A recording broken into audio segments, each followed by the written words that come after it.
Assalamualaikum warahmatullahi wabarakatuh. Perkenalkan, nama saya Indah Karisma dari kelas 2A Agroteknologi dengan NIM 12080227550. Baiklah, dalam video kali ini saya akan melakukan praktek tentang plasma nutfah. Berikut cuplikannya. Plasma nutfah adalah substansi sebagai sumber sifat keturunan yang terdapat di dalam setiap kelompok organisme yang dapat dimanfaatkan untuk dikembangkan atau dirakit agar tercipta suatu jenis unggul atau kultivar baru. Konservasi plasma nutfah sebagai sumber genetik akan menentukan keberhasilan program pengembangan pangan. Berikut contoh-contoh dari plasma nutfah. Di contoh yang pertama yaitu ada kelapa sawit. Kelapa sawit adalah jenis tumbuhan yang termasuk dalam genus Elaeaceae dan ordo Araceae. Tumbuhan ini digunakan dalam usaha pertanian komersial untuk memproduksi minyak sawit. Genus ini memiliki 2 spesies anggota. Kelapa sawit Afrika adalah sumber utama minyak kelapa sawit. Kelapa sawit Amerika adalah tanaman asli Amerika Selatan dan Tengah tropis dan digunakan secara lokal untuk produksi minyak. Morfologi tanaman kelapa sawit mulai dari bentuk akar sampai bentuk buahnya. Yang pertama, bentuk akar. Akar dari tumbuhan ini tergolong ke dalam akar serabut yang arah akarnya menuju ke bawah atau biasa disebut dengan diatropis ke arah samping. Selain itu terdapat juga akar pernafasan yang tumbuh ke arah samping akar. Selanjutnya, bentuk morfologi batang. Umumnya batang dari tanaman kelapa sawit memiliki diameter sekitar 25-75 cm. Semakin tua tanamannya, maka akan semakin besar pula pangkal batangnya. Tanaman kelapa sawit memiliki batang tunggal yang perkembangannya dipengaruhi oleh ekologis dari lingkungan sekitar dan juga faktor genetik. Batang dari kelapa sawit dapat mencapai tinggi kira-kira 15-18 meter. Kemudian bentuk daun. Kelapa sawit memiliki bentuk daun menjemuk dengan warna hijau tua yang dilengkapi dengan pelepah berwarna hijau yang sedikit lebih muda dari daunnya. Bentuk bunganya, tampilan dari bunga betina cenderung lebih besar dan lebih mekar, sedangkan bunga jantan memiliki tampilan yang lancip, mengecut dan juga panjang. Dan bentuk buahnya, buah dari tumbuhan kelapa sawit memiliki beraneka ragam warna seperti ungu, hitam, merah, sesuai dengan bibit tanaman yang ditanam oleh si pemilik. Buah tersebut akan berkumpul pada tandan yang muncul di setiap pelepah. Di contoh yang kedua ada padi. Padi merupakan salah satu tanaman budidaya terpenting dalam peradaban.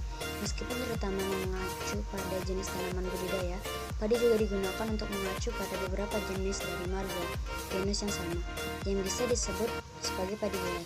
Padi diduga berasal dari India atau Indochina dan masuk ke Indonesia dibawa oleh nenek moyang yang migrasi dari daratan Asia sekitar 1500 sebelum Masehi. Adapun morfologi pada tanaman padi, yang pertama ada akar. Akar adalah bagian tanaman yang berfungsi menyerap air dan zat makanan dari dalam tanah, kemudian diangkat ke bagian atas tanaman. Akar tanaman padi dapat dibedakan menjadi 4. Yang pertama yaitu radicula, yang kedua yaitu akar serabut, yang ketiga akar rambut, dan yang keempat ada akar tajuk. Selanjutnya morfologi batang. Pertumbuhan batang tanaman padi adalah merumpun, di mana terdapat suhu batang tunggal atau batang utama yang memiliki 6 mata atau sukma, yaitu sukma 1, 3, 5 sebelah kanan dan sukma 2, 4, 6 di sebelah kiri. Dari tiap-tiap sukma ini timbul tunas yang disebut tunasorde pertama.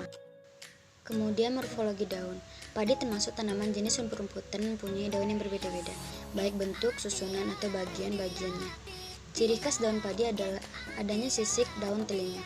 Hal ini menyebabkan daun padi dapat dibedakan dari jenis rumput lainnya. Adapun bagi-bagian padi tersebut ada yang pertama adalah daun, yang kedua pelepah daun, dan ketiga yaitu ada lidah daun. Selanjutnya bunga padi. Komponen-komponen bagian bunga padi adalah kelapa sari, tangkai sari, palea atau belahan yang besar, yang keempat ada lema, belahan yang kecil, kepala putik, dan yang terakhir ada tangkai bunga. Kemudian buah padi yang sehari-hari kita sebut sebagai biji padi atau butir gabah sebenarnya bukan biji, melainkan buah padi yang tertutup oleh lema dan palea. Buah ini terjadi setelah selesai penyerbukan dan penyembahan. Lema dan palea serta bagian lain yang membentuk sekam atau kulit gabah. Contoh yang terakhir yaitu jeruk nipis. Jeruk nipis merupakan jenis tumbuhan yang masuk ke dalam suku jeruk-jerukan, tersebar di Asia dan Amerika Tengah. Dikenal juga sebagai jeruk kecil. Pohon jeruk ini dapat mencapai tinggi 3-6 meter, bercabang banyak dan berduri, daun lonjong, tangkai, daun bersayap kecil. Jeruk nipis ini juga termasuk salah satu jenis citrus geruk. Jeruk nipis termasuk jenis tumbuhan perdu yang banyak memiliki dahan dan ranting. Batang pohon kayunya ulet, berduri dan keras, sedangkan permukaan kulit luarnya berwarna tua dan kusam. Daunnya menjemuk, berbentuk elips dengan pangkal membulat, ujung tumpul dan tepi beringgit. Panjang daunnya mencapai 2,5-9 cm dan lebarnya 2-5 cm.